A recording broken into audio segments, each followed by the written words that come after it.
मेरो शरीरमा देउता आयो भन्ने भ्रममा कहिले पनि नबस्नुहोस्, किनकि भगवान एकदम पवित्र र कोमल हुनुहुन्छ।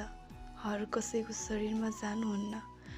बास भगवानको कृपा आशीर्वाद, उहाँको थोरै शक्तिको कम्पन हाम्रो शरीरमा आउँदा हाम्रो शरीर हल्लिन पुग्छ। उहाँ नै हाम्रो शरीरमा आयो भने त ध्वस्तै हुन्छ होइन र?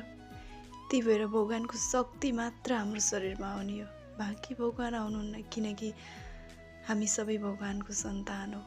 उहाँले त अलरेडी हाम्रो प्राण नै हाम्रो शक्ति भनेर खोलेर पठाउनु भएको छ। अब चाहे यसको सदुपयोग गर्नुहोस्, दुरुपयोग गर्नुहोस्, हजुरको हातमा छ। हाम्रो कर्म बिग्रिँदा नै हामी बौला जस्तै गर्ने हो।